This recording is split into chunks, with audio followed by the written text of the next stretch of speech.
यदि नाम जप नहीं, चाहे जितना आप साधन भजन कर लें, अन्य भगवान नाम जप नहीं, भगवत चरणारविंद का आश्रय नहीं, तो इस माया पर विजय प्राप्त नहीं कर सकते। ये लिख लो आप। ये दुर्लभ देह मिली है, भगवान का नाम जप नहीं किया तो जिन जिन से प्यार किया सब छूट जाएंगे। सबको समय पर जो चाहिए मिलेगा। सब ठाकुर आराधना करें, भगवत गुणगान करें, नाम कीर्तन करें। हे भाई, मेरी प्रार्थना मान लो, इस संसार में कभी किसी को सुख प्राप्त नहीं हुआ। बड़े बड़े चक्रवर्ती, सम्राट, बलशाली, तपस्वी, बड़े बड़े, जब तक परमात्म चरणारविंद का अनन्य अखंड चिंतन नहीं हुआ, तब तक हमें विश्राम या सुख कहीं आज तक न प्राप्त हुआ है न होगा।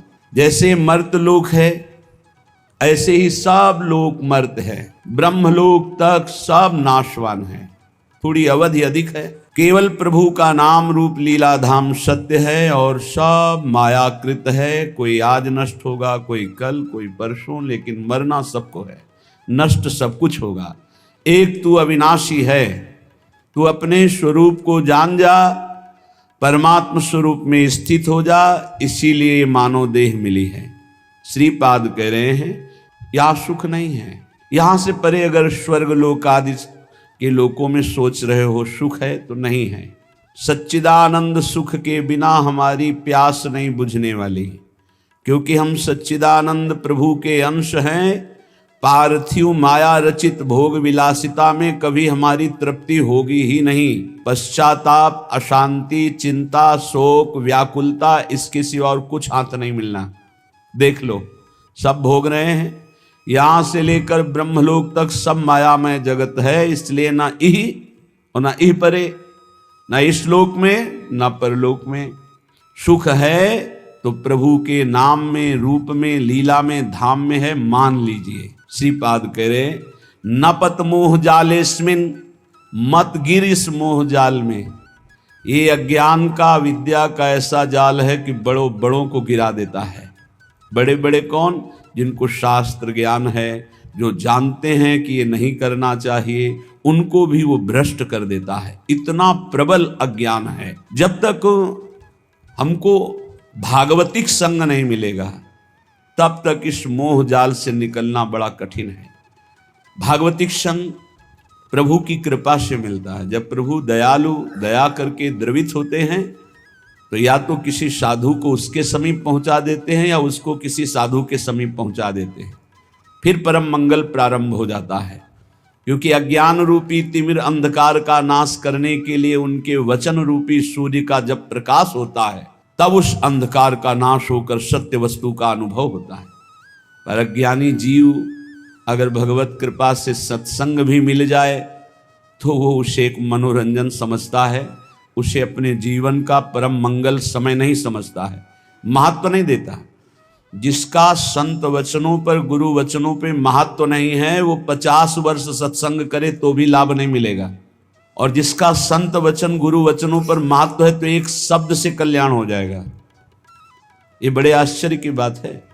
50 वर्ष सत्संग सुनने पर भी परिवर्तन नहीं होता जब श्रद्धा और विश्वास नहीं होता। भवानी शंकरो वंदे श्रद्धा विश्वास रूपिणो।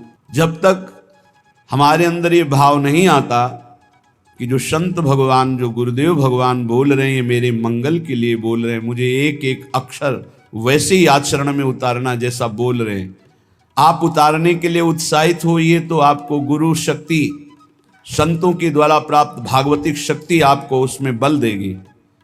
जो ये विषय त्याग होता है वो गुरु कृपा से होता है। वो कृपा शक्ति कोई ऐसा नहीं कि हाथ करे और ज्योति निकल रही हो, आप पर पहुंच रही, ये तो बनावटी बात है। वो अंदर से होता है। हृदय शीतल हुआ और आपके पास पहुंच गई और आपने विचार किया कि मैं आज से ये असत कार्य नहीं करूंगा, तो वो शक्ति आपको साथ देगी। जब छल कपट रहित होकर विश्वास, गुरु वचनों पर विश्वास, संत वचनों पर विश्वास। न पत मोह जालेस्मिन, इस अज्ञान के जाल में मत फंस, नहीं नष्ट हो जाएगा। माया बहुत प्रबल है। थोड़ी सी चूक, राई के सम चलत ही होत और की ओर। राई के दाने के बराबर यदि मार्ग से थोड़ा कदम अलग हो जाए तो मार्ग बदल जाएगा। श्री ध्रुवदास जी कहते हैं कठिन है रसिक अनन्यता। ये जो रस भाव में चलना है बड़ा कठिन है। ये केवल गुरुदेव के चरण चिन्हों का, दर्शन करते हुए उसी मार्ग में चले चलो तो बढ़ते जाओगे। इधर उधर देखा तो इतना लुभावनापन है कि छोड़ दोगे वो मार्ग और उस लुभावनेपन की माया की वाटिका में मनोरंजन करने लगोगे। इसलिए श्रीपाद कह रहे हैं न पत मोह जालेस्मिन, इस अज्ञान के जाल में मत फंसो। अनुदिनम परमानंदो वृंदावनम ही समाश्रयाद्यैव, जहां नित्य परमानंद की वर्षा होती है, प्रिया प्रीतम प्रेम रस की वर्षा करते हैं, ऐसे वृंदावन का आश्रय लो, ऐसे वृंदावन का वास स्वीकार करो, रसिकों का संग करो, उनकी आज्ञा के अनुसार चलो, बस जीवन मंगलमय हो गया। पर कुमार्गगामी मन ये बात नहीं मानता, उसको मनमानी करने में अच्छा मिलता है। जो कुमार्गगामी मन होता है उसको मनमानी करने में सुख की अनुभूति होती है और आज्ञा पर चलने पर दुख की अनुभूति होती है। यही विपरीतता है। ये मार्ग विपरीत बुद्धि से नहीं चला जाता, अनुकूल बुद्धि। श्री कृष्ण अनुकूलेन प्रतिकूलस्य वर्जनम प्रतिकूलस्य विसर्जनम। रोको, वर्जन करो, रोको अपने मन को प्रतिकूल जाने से, त्याग दो उन बातों को जो आज्ञा के विपरीत है, तभी आप अध्यात्म की ऊंचाई पर चढ़ सकते हैं। पर नहीं, श्रीपाद कह रहे नापत मोह जालेस्मिन, ये अज्ञान का जाल बिछाती माया, मत फंसो। नापत मोह जालेस्मिन, क्यों मोह जाल में फंस रहे हो। अनुदिनम परमानंदो वृंदावनम ही समाश्रयाद्यैव, तुम वृंदावन वास करते हो तो परमानंद का अनुभव करने के लिए श्री जी के हैं। आप निश्चित समझिए जहां आप परमार्थ के विरुद्ध चलेंगे अंतराय इष्ट और गुरु से हो जाएगा। अंतराय पड़ने का मतलब है असाधन, अंतराय पड़ने का मतलब है अवज्ञा, अंतराय पड़ने का मतलब है मनमानी कपट। एक शब्द भी नहीं कपट होना चाहिए। परमार्थ के पथिक में छल कपट नहीं, मोह कपट छल छिद्र न भावा। जैसे सुंदर एक बाल्टी दूध हो लेकिन उसमें एक खटाई की फांक डाल दो, फाड़ देगा, ऐसे ही एक शब्द कपट का भी गुरु प्रीति में अंतर डाल देता है, भगवत प्रीति में अंतर डाल। भगवान कहते मोहि कपट छल छिद्र न भावा, निर्मल जन मन सो मोहि पावा। अपराधी को कभी अपना अपराध स्वीकार ही नहीं होता है, वो मन स्वीकार ही नहीं, अगर स्वीकार कर ले तो ठीक हो जाए। इसलिए बहुत सावधान। देखो यहां मनोरंजन नहीं है।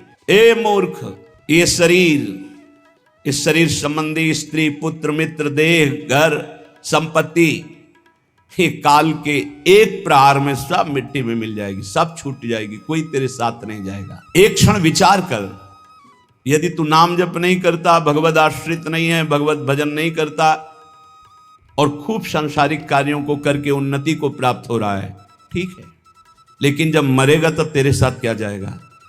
सांसारिक पद जाएगा कि अमुक पदाधिकारी विमान ले आओ, इनको बैठा लो। अरे देवराज इंद्र के पद से सीधे अजगर योनि में भेजा जा रहा है, चक्रवर्ती सम्राट महादानी निग सीधे गिरगिट बनाया जा रहा है, तो तुम सुअर कुत्ता बनने के लिए कौन सी बड़ी बात है? एक क्षण में नीच योनियों में जाना पड़ेगा। यदि नाम जप नहीं, चाहे जितना आप साधन भजन कर लें, अन्य भगवान नाम जप नहीं, भगवत चरणारविंद का आश्रय नहीं, तो इस माया पर विजय प्राप्त नहीं कर सकते। लिख लो आप, नाम नाम भगवान नाम, जितना नाम उतना ही परमानंद का अनुभव। ए मूर्ख, स्त्री पुत्र देह गेह द्रविणादव मयु विश्वसी मूढ़, मत विश्वास कर कि ये तेरे हैं, छूट जाएगा। ऐ मन, तुझे पछताना पड़ेगा। ये दुर्लभ देह मिली है, भगवान का नाम जप नहीं किया तो जिन जिन से प्यार किया सब छूट जाएंगे। अंत के समय देह भी छूट जाएगी, तेरे साथ कुछ नहीं जाएगा, पछताना पड़ेगा। नाम जप ले। क्षणमापि नहीं विचार है, अब इस पर विचार करने का एक क्षण भी नहीं, अभी इसी क्षण से शुरू कर। राधा राधा राधा विचार है। वृंदारण्य मुखम चरणो, आ जाओ एक बार वृंदावन तो आ जाओ, सत्संग सुनो, जीवन बदल जाएगा। सत्संग को अपने सौभाग्य को समझो, अपने सौभाग्य समझो। सुत दाराधन लक्ष्मी पापी के घर होए, संत समागम हरि कथा तुलसी दुर्लभ दोए। अहो भाग्यम अहो भाग्यम, महाभाग्य है जो हमको रोज सत्संग कथन और श्रवण करने को मिल रहा, प्रभु की चर्चा करने को मिल। हाँ, एक रस है जहां बोलना भी एक बंधन लगता है, ऐसा लगता है निरंतर जो चिंतन चल रहा है उससे बढ़कर क्या है। पर प्रभु वही कराते हैं जो उनकी इच्छा होती है। भाई जी से हनुमान प्रसाद पोद्दार जी जयदयाल गोयनका को लिखा, मेरे से नहीं होता संपादन, अब मेरा मन भाग रहा है एकांत क्षेत्र में बैठकर निरंतर प्रभु का चिंतन करूं। उनका नहीं, हरि की यही इच्छा है, हरि की इच्छा का अनुमोदन करना ही भजन है। वो चाहते हैं आप संपादन करो, जगत मंगल होगा, इसलिए आपको एकांत सेवन नहीं, आपको जगत मंगल के लिए संपादन। भाई जी आजीवन उसका पालन किया। प्रभु आज्ञा जेहिका जस आई, सोते ही भांति रहे सुख लाई, जैसे प्रभु रखते वैसे रहे, क्षणमपि नहीं विचारे। श्रीपाद कह रहे कि ऐसे संग के त्याग के लिए क्षण मात्र विचार नहीं करना चाहिए जहां कुसंग है। धन्य है माता, धन्य है वो पिता, धन्य है वो गुरु, धन्य है वो मित्र जो भगवत मार्ग में, अध्यात्म मार्ग में लगाएं, क्योंकि यही सार्थक है। भगवान ऋषभदेव जी अपने पुत्रों को बैठाल करके उपदेश करते हैं। वही पिता पिता है, वही माता माता है, वही गुरु गुरु है, वही शिष्य शिष्य है, जो भगवत प्राप्ति करा दे, जो भगवत प्राप्ति कर ले इस जन्म में। यदि पिता हो तो भगवान ऋषभदेव जी जैसा, जो अपने पुत्रों को भगवत प्राप्ति का उपदेश करके भगवत मार्ग में लगाया। यदि माता हो तो मंदालसा जैसी, अपने पति से कहा था कि मैं शपथ खाती हूं, मेरे गर्भ में जो जीव आएगा उसको मुक्त करके छोड़ूंगी। 4 पुत्र, 3 पुत्रों को ब्रह्म ज्ञान का उपदेश करके जीवन मुक्त किया। पति ने हाथ जोड़ा और कहा, एक पुत्र मुझे राजपद पर बैठने के लिए दे दो, अगर आपने उपदेश किया तो वो भी बैरागी बनकर भगवत प्राप्त हो जाएगा। और उनका मैंने शपथ खाया कि मेरे गर्भ में जो भी जीव आएगा उसे भगवान की प्राप्ति कराऊंगी। तो उनका मेरा भी तो अधिकार है, यदि आप माँ हो तो मैं पिता हूं, एक पुत्र मुझे दे दो। तो उनका ठीक है, मैं इस पुत्र को उपदेश नहीं करती हूं, पर मेरी भी शपथ की याद रखना, मैं उद्धार करके छोड़ूंगी, बोलूंगी नहीं। एक दिन बेटे को बुलाया और एक अंगूठी पहनाई और कहा, बेटा जब तुम्हारा मन खराब हो, ऐसा लगे कि संसार में कोई मेरा नहीं, तो इस अंगूठी में एक मैंने श्लोक लिख रखा है, उसको पढ़ लेना। यह श्लोक तुम्हारा परम कल्याण, हर समस्या का समाधान कर देगा। एक दिन राजकाज में जब वो राजा बन गए तो कई विपरीतताएं आती, तो सोचा ऐसी विपरीतताओं में शांति क्यों नहीं है। मैं इतना चक्रवर्ती राजा हूं, सब कुछ है, लेकिन मेरा मन क्यों अशांत है। माँ ने कहा था अंगूठी खोल के देखा। जो भी अंगूठी खोला उसमें तू परमात्मा का अंश, परमात्मा स्वरूप है, ये मोहिनी माया तेरे को प्रपंच में फंसा के नष्ट कर देगी। बेटा तो निरंतर अपने आत्म स्वरूप में स्थित हो जा, बस जीवन मुक्त महापुरुष। श्री भगवत रसिक जी कह रहे हैं, अगर पिता हो तो ऋषभदेव जैसा 100 पुत्रों को भगवत प्राप्त महात्मा बनाने का उपदेश किया। माता हो तो मंदालसा जैसी, जो अपने पुत्रों को जीवन मुक्त परमहंस बना दिया। और पुत्र कपिल सो मिले, अगर पुत्र हो तो भगवान कपिल देव जी जैसा, जिन्होंने कर्दम ऋषि और देहूति जी को उपदेश करके परम पद में आरूढ़ कर दिया। और मित्र प्रहलाद ही जानो, अगर मित्र हो तो प्रहलाद जैसा, जो अपने मित्रों को भगवान नाम का उपदेश करके, भगवत भक्ति का उपदेश करके परम पद में आरूढ़ किया। भ्राता विदुर, भाई मिले तो विदुर जी जैसा, धृतराष्ट्र को परम पद प्राप्त करवाया। जिस समय महाराज चक्रवर्ती सम्राट पद पे युधिष्ठिर जी विराजमान हुए, तो भगवान की तरह सेवा करते थे धृतराष्ट्र और गांधारी की। विदुर जी आए और कहा, तुम्हें शर्म नहीं लगती इनके दिए हुए टुकड़े खाने में। उन्होंने तो बहुत कड़ुआ शब्द बोला, महाभारत में लिखा है, श्वान की भांति दिए हुए टुकड़े को खा रहे हो भ्राताश्री, तुम हमसे बड़े हो लेकिन हमारे कटु वचन तुम्हें उद्धार करेंगे। अब भी तुम्हें शर्म नहीं आ रही, जिनको मारने की कोशिश की बचपन से लेकर अभी तक, उन्हीं के टुकड़ों में तुम जी रहे हो, अब भी तुम्हें वैराग्य नहीं शरीर और संसार से। तो उनका विदुर जी से कहा, भाई मैं क्या करूं, मेरी आंखें बाहरी अंधी तो हैं, अंदर ज्ञान की भी अंधी हैं, और वो गांधारी भी आंख में पट्टी बांधे, मैं कहां जाऊं, कौन मेरा है, चलो मेरे साथ। और जंगल में ले जा करके ऐसा, क्योंकि साक्षात धर्मराज हैं, उपदेश किया परम धर्म का। दोनों के शरीर ज्ञानाग्नि में भस्म हो गए और परम पद को प्राप्त हुए। बोले भाई मिले तो विदुर जी जैसा, पत्नी मिले तो द्रौपदी जैसी, जो भगवान की परम आसक्त चित्त, और 5 पांडवों को हर समय जहां विपत्ति पड़ी भगवान में आसक्त कर दिया। गुरु हो तो देवर्षि नारद जी जैसा, अकिंचन।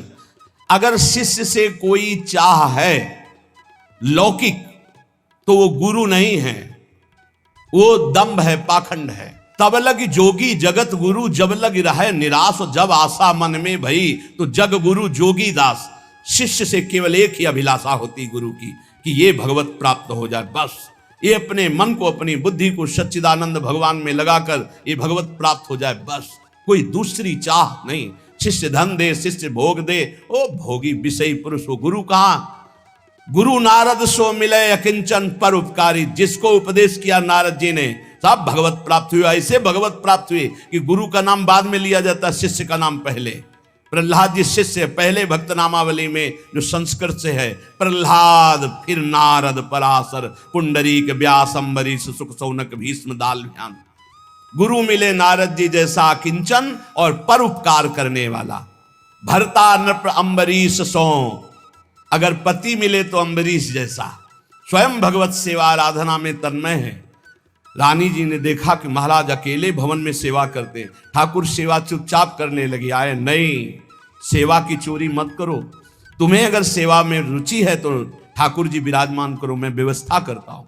तो नया मंदिर, नए ठाकुर जी और सब सेवा की शौन, हर रानी के महल में स्वयं अपनी ठाकुर सेवा, तब सुदर्शन चक्र उनकी रक्षा में रहता। पति मिले तो अम्बरीश जैसा और राजा हो तो महाराज पृथु जैसा। कह रहे 10,000 कान भगवान मुझे दे, संपूर्ण प्रजा में ऐलान कर दिया, सबको समय पर जो चाहिए मिलेगा, सब ठाकुर आराधना करें, भगवत गुणगान करें, नाम कीर्तन करें। ऐसे महाराज पृथु राजा पृथ्वी को अपने शासन में लेकर जब जो चाहेंगे वो तुम्हें देना होगा।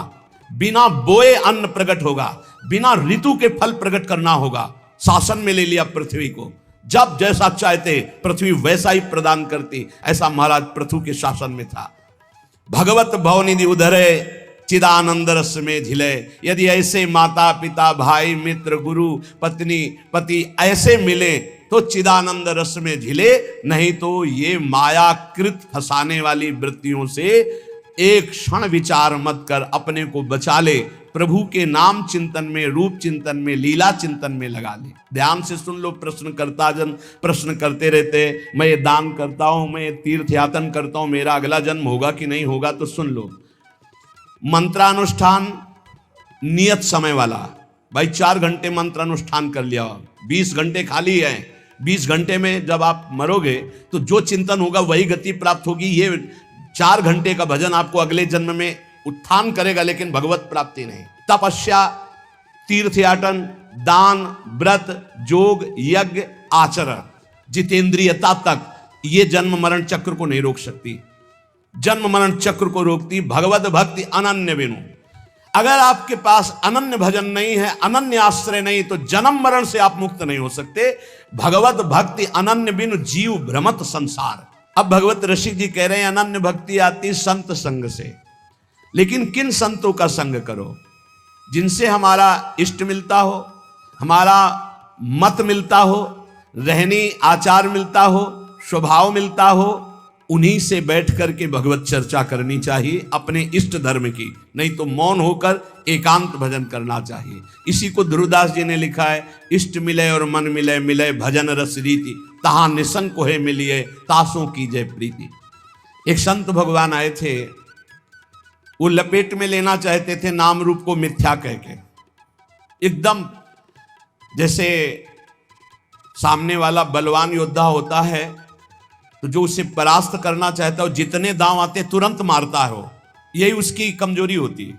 वो तुरंत दांव पे दांव मारता जाएगा तो जान लेना कमजोर आदमी है। उसको ये नहीं कहा जाता बहुत प्रवीण योद्धा है, नहीं, प्रवीण योद्धा गंभीर होता है। पहले सामने वाले के वार, जितने वार हैं उनको काटता रहता है। जब देख निकलता है कि अब ये वार चलाने लायक नहीं रहा, तब अपना अमोघ बाण संधान करता है। ये पहचान होती है। कमजोर आदमी अपने फटाफट जितना कुछ है वो एकदम उगिल देगा। वो एकदम खंडन करने आए थे नाम रूप का, क्योंकि जानते हैं नाम रूप की ही जय जयकार हो रही। एकदम एकदम बस सर्राटे से शुरू हुई और रुको रुको रुको। आपके गुरु मूर्तिमान है या निराकार है? मूर्तिमान है। गुरु ने मंत्र दिया है ना, हाँ, मंत्र मूर्तिमान है, शब्दाकार है या निराकार है? हाँ, शब्द है बस। चाहे गुरु को चाहे इष्ट को, बात एक ही होती है। बिना साकार उपासना के स्वरूप बोध नहीं होता। पक्का लिख लो, स्वरूपानुसंधान भक्ति रेव गरीयसी, भगवान शंकराचार्य जी। जो भी गुरु प्रकट होते हैं वो मूर्तिमान होते हैं, आकाश में बोलते हैं आकाशवाणी। मूर्तिमान होते हैं, उनके चरण पखारे जाते हैं, उनके चरणों में बैठकर उनकी आराधना की जाती है, उनके वचन मूर्तिमान होते हैं या व्यक्त। बेमतलब का ज्ञान जिसका कोई अर्थ नहीं है, खंडन खंडन खंडन। अरे किसका खंडन? सर्वम खलमिदम ब्रह्म, किसका खंडन? समझे में नहीं आता, वो बस बिना सदगुरु कृपा के समझ में नहीं आता। किसका खंडन? जिसका खंडन कर रहे हो वही है, दूसरा नहीं है। वो अरूप भी है, वो रूप भी है, वो नाममय है, वो अनंत नाममय है, वो अनाम भी है, वो साकार भी है, निराकार भी है, सगुण भी है, निर्गुण भी है, सर्वत्र है, सर्वत्र से परे है, सब में भरे है। वो अनंत महिमाशाली है। वो क्या है क्या नहीं वेद नहीं कह पाए तो तू क्या कह पाएगा? कितनी सामर्थ्य तेरी वाणी में। सरस्वती भी नहीं, असित गिर समस्यात कज्जलम सिंधु पात्रे सुतर शाखा लेखनी पत्र मूर्वी लिखत यदि ग्रहित्वा शारदा सर्वकालम तदपि तो गुणा नाम मीश पारम नयाति। स्वयं सरस्वती जी समुद्र को स्याही बना ले, वृक्षों को लेखनी बना ले, सारी भूमि को कागज बना ले और अनंत काल तक लिखती रहे तो भी हमारे भगवान की महिमा नेति नेति ही रहेगी। तो हम तुम्हें एक जबान वाले क्या लिख सकते हैं, क्या गा सकते हैं उन अनंत महिमा? वो ये है, हाँ है, वो ये नहीं है, उसमें भी है, वो ये नहीं है, वहां भी है, नहीं है, वो है, वो है, जहां कह रहे हो नहीं है वहां भी है। परमात्मा तत्व को जान लेना ऐसे खिलवाड़ समझते हो? 4 ग्रंथ पढ़ लिए तो ज्ञानी समझते हो, 4 शब्द पढ़ लिए तो ज्ञानी समझते हो, बिना गुरु चरणों में बैठ करके तत्वबोध किए। ये केवल बातों से नहीं, नायम आत्मा प्रवचने न लभ्या न मेधया न बहुना श्रुते न। वही आत्म तत्व गुरु रूप से जिस पर कृपा करता है उसको बोध हो जाता है। इसलिए इष्ट धर्म मन मत मिले रहनी गहनी स्वभाव, भगवत ऐसे भक्त सो मिलत बढ़े चित चाव। बहुत समझने का विषय है। एक बार चर्चा में बताया था कि काशी से महात्मा आए थे, ऐसा अभी 4-5 दिन के अंतर्गत वो आए, इतनी प्रसन्न मुद्रा और आके से जैसे प्राण न्यौछावर कर दे। उन्होंने कहा पूरा जीवन जो निकल जा रहा था संभाल लिया। मैं आखिरी उम्मीद लेकर आया था, वो उम्मीद मेरी सार्थक। अब इतना आनंद, क्योंकि सब साधन ठीक थे, जो कनेक्शन वही बिल्कुल फिट हुआ। बोले इतना आनंद है कि अब मुझे कोई परवाह नहीं, बस यही डर लगता है ये छूट न जाए। तो ये डर बना रहे कि ये छूट न जाए। ये डर ही डर हरिवंश हित जिनो भ्रमई गुण सलिल पर, जी नामन मंगल लोक त्यों सुहरि पद भजन विलंब करे। ये डर बना रहना चाहिए कि कहीं भगवत चिंतन छूट न जाए, कहीं हमारा कनेक्शन टूट न जाए। ये बना रहेगा तो कभी नहीं टूटेगा। भगवत रसिक जी कह रहे हैं भगवान का अपमान कर दोगे तो सह जाएंगे, लेकिन भक्त का अपमान कर दोगे सर्वनाश कर देंगे। राम रोष पावक सो जरई, लात हनी भृगु हृदय में तो हर की नो सम्मान। भृगु ऋषि ने जाकर भगवान की छाती में लात मारा तो भगवान चरण दबाने लगे, कहने लगे हमारा हृदय बड़ा कठोर, कहीं आपकी चरण में चोट तो नहीं लग गई? हमें पता होता कि आप आ रहे हैं तो आपकी अगवानी करता, आपके चरणों में पल्लो बिछाता। लेकिन अम्बरीश अपराध सुन भगवत मुंदे कान। जब भक्त का अपराध कर दिया दुर्वासा जी ने और जाकर कहा त्राहिमाम शरणागत, आपका व्रत है कि आपकी शरण में जो आ जाए उसको निर्भय अभय कर देते, प्रभु रक्षा करो अपने सुदर्शन से। तो भगवान ने कहा अहम भक्त पराधीनो अस्वतंत्र युधिष्ठ। कान मूंद लिए, कोई पुकार नहीं सुनी, जाओ अम्बरीश जी के पास। इसलिए भगवान के अपराध बन जाने पर भगवान क्षमा कर देंगे, लेकिन भक्त का अपराध बन जाए तो भगवान कान मूंद लेते हैं, क्षमा नहीं करते। भोगना पड़ता है, या भक्त क्षमा कर दे या फिर भोगना पड़ेगा। वैद्य वही है जो रोग मिटा दे, गुरु वही है जो गोविंद से मिला दे। गोविंद कहीं दूर नहीं है, बस तुम्हारे और गोविंद के बीच में एक थोड़ा सा अंतर है, दर्पण जैसा। दर्पण हटा दो तो दो नहीं रहेंगे। जब मैं था तब हरि नहीं और अब हरि हैं मैं नाय। बस दर्पण हटा, दो खत्म, गोविंद मिल गए। वही गुरु कह रहे हैं तुम्हारे अहंकार का नाश। वो देहाभिमान ही वो दर्पण है जिसमें मैं मेरा तय तेरा भासता है।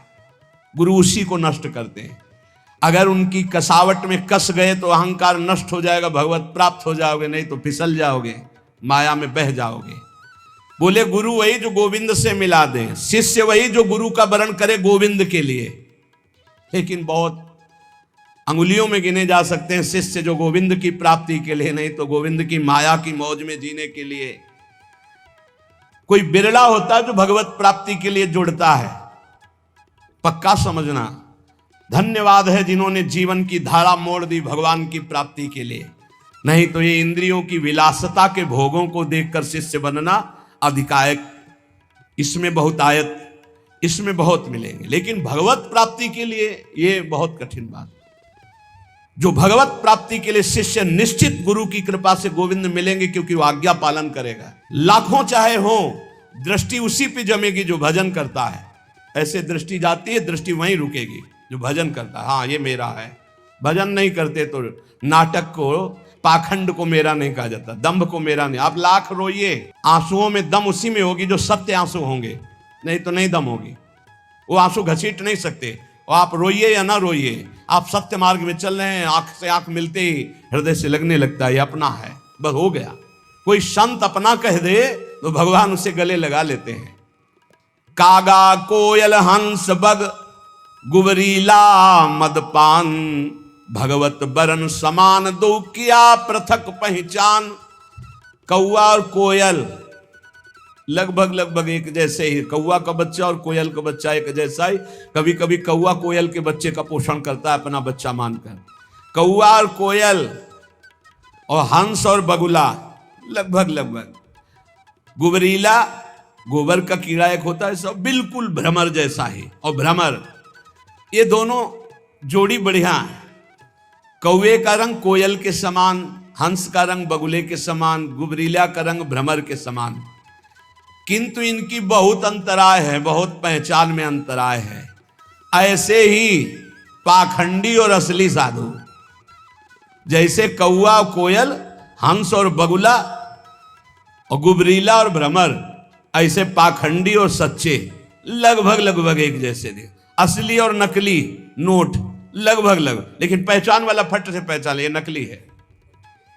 ऐसे ही वेशधारी में सत्य वेश आचरण करने वाला और पाखंड करने वाला अंतराय होता है। तो उसकी पहचान क्या है? गुबरीला की पहचान वो है कि वो मलई में जाएगा, वो फूल में नहीं बैठेगा, पराग नहीं खाएगा, वो तो भ्रमर पाएगा। हंस की चाल ही अलग होती है। बगुला भी एक टांग उठा करके तपस्या करते नजर आता कि मानो भारी ध्यान में मगन है। मगन नहीं, मछली में लगाए, मछली आई टप से मारा, फिर टांग उठा खड़ा हो गया। ये ऐसे पाखंड दम्भी जो भगवत मार्ग में निश्चय करके नहीं चलते हैं, उनकी दृष्टि केवल धन पर, भोग पर, वासना पूर्ति पर, संसार मान प्रतिष्ठा पर। और जो भगवान का भक्त होता है वो हंस, परम हंस होता है, नीरछीर विवेकी होता है। वो मलवत विषयों का त्याग करने वाला, वो भगवत चरणारविंद के प्रेम पराग का पान करने वाला भ्रमर होता है। गुबरीला नहीं होता, वो कौआ नहीं होता, वो कोयल होता है, प्रियालाल का यश गाने वाला। ये जो अहंकार जनित मैं बोले मारी गई देखो अजया आत, पीजन लगी लागी कुटन तब तय बोली तात। भगवत ऋषि जी कहते हैं अहंकार मत करियो। मैं जिसने बोला तो मारा गया, अंजाम मिला। मैं विद्वान, मैं धर्मात्मा, मैं। इसलिए मैं का त्याग करके, मैं के साथ कोई भी अगर शब्द नहीं तो शुद्ध ब्रह्म मैं है, ध्यान रखना। और जहां कुछ भी लगा, मैं विद्यावान, मैं धनवान, मैं कुलवान, मैं रूपवान, मैं ज्ञानी, मैं भजनानंदी, मैं, मारा जाएगा। ये माया रौंद देगी पक्का। किसी को नहीं रखा, गरुण महाज्ञानी गुण राशि, उनको भी भ्रम पैदा कर दिया, औरों की तो बात जाले दो। और जब मैं मिटता है तो तू ही तू रहता है। इसलिए धन का, यौवन का, सत्ता का, शक्ति का, बुद्धिमत्ता का अहंकार मत कर। अहंकार मिटा दे इसी जन्म में तो तेरी ज्ञान की आंखें खुल जाएंगी, तो जीवन मुक्त हो जाएगा। अभिमान रहते हुए किसी को ना भक्ति मिली है ना ज्ञान मिला है।